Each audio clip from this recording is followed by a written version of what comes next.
Hello friends, இன்றைக்கி நம்ம உடம்புக்கு நல்ல குளிர்ச்சி தரக்கூடிய கம்பு கூழ் தான் நம்ம செய்யணும். இந்த கம்பங்கூழ் ரொம்ப நல்லது. டைஜஷன் ஆகிறதுக்கு கொஞ்சம் டைம் எடுக்கும், பசிக்காது. காலையில் 2 டம்ளர் சாப்பிட்டு போனால் மதியம் சாப்பிட்ணுன்னு கூட தோணாது. இந்த வெயில் காலத்துக்கு இந்த கூழ் செய்து சாப்பிட்டா ரொம்ப நல்லது. வெயிட் லாஸ் பண்ணுறதுக்கும் ரொம்ப நல்லது. இது எப்படி செய்யலான்னு பார்க்கலாம் வாங்க. இந்த கம்பு நல்லா அலசி காய வச்சுட்டு பொடி பண்ணி வச்சுக்கோங்க. அது ரொம்ப நைஸாகவும் அரைக்கக்கூடாது, கொஞ்சம் குறைன்னு இருக்கணும். அந்த மாதிரி அரைச்சி வச்சுக்கோங்க. நம்ம செய்ய போகிறது, இப்போ 1 டம்ளர் கம்பு இது மாதிரி பொடிச்சதை எடுத்துக்கிட்டோம்னு வச்சுக்கோங்க. நீங்கள் பார்த்திங்கனாலே கொஞ்சம் பவுடரும் கொஞ்சம் நரன்னு தான் இருக்கும். நான் இப்போ 1 கிளாஸ் செய்ய போகிறேன் கம்புக்கூழ். அதுக்கு ஒரு கெட்டியான பாத்திரத்தில் 1 டம்ளர் கம்பு பொடினா, இப்போ நீங்கள் அரைச்சி வச்சுருக்கிறது இதுவும், அதுக்கு 1:6 தண்ணி எடுத்துக்கணும். 6 பங்கு தண்ணி எடுத்துக்கணும்.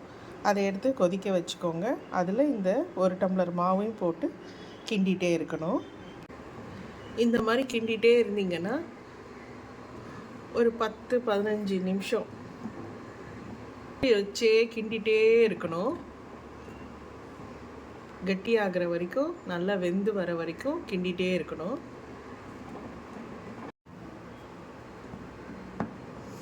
நல்லா கிண்டிகிட்டே இருக்கும்போது கொஞ்சம் இது மாதிரி கெட்டியாகும். இப்படி எல்லாமே வெந்து வரணும். இன்னும் ஒரு 5 நிமிஷம்.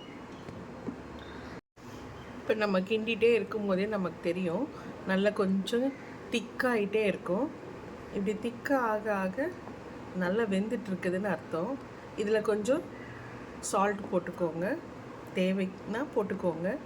இது இன்றைக்கி செய்துட்டு நம்ம நாளைக்கு காலையில் தான் சாப்பிடுவோம். நல்லா ஆறின பிறகு தயிர் இல்லைன்னா மோர் வச்சு கலந்துட்டு காலையில் சாப்பிடுவோம். பிரேக்ஃபாஸ்ட்டுக்கு பதிலாக இந்த கம்பங்கூழ் தான் நாங்கள் சாப்பிட போகிறோம். இது சாப்பிட்றதுனால உடம்புல உள்ள தேவையில்லாத கொழுப்பு சத்து சதைங்க எல்லாமும் கரைஞ்சிரும்னு சொல்கிறாங்க. வெயிட் லாஸ் பண்ணுறதுக்கு ரொம்ப நல்ல பிரேக்ஃபாஸ்ட் இது. அது இந்த சம்மருக்கெல்லாம் இந்த மாதிரி செய்து சாப்பிடுங்க. இப்போ நல்லா கெட்டியாகிடுச்சு, நல்லா வெந்திருக்கு. ஸோ இப்போ இதை இறக்கி வச்சிடறோம், ஆறட்டும்னு. இறக்கி வச்சுருக்கோம். ஆறணுன்றதுக்கு இது மேலே தண்ணி ஊற்றிடுங்க. கொஞ்சமாக மேலே ஆடை மாதிரி கட்டியிருக்கோம், அது மேலே தண்ணி ஊற்றி ஆற வச்சுருங்க. காலையில் நல்லா கெட்டியாக இருக்கும். தயிர் போட்டு இல்லை மோர் போட்டு கரைச்சிக்கலாம். இந்த மாதிரி கரைச்சிக்கோங்க. தயிர் போட்டு இல்லை மோர் மாதிரி போட்டு கரைச்சிக்கோங்க. இன்னும் கூட தண்ணியாக வேணும்னா கரைச்சிக்கோங்க. இப்படி ஊறுக்காய், வெங்காயம், சின்ன வெங்காயம்னா சின்ன வெங்காயத்தோடு போட்டு சர்வ் பண்ணுங்கள்.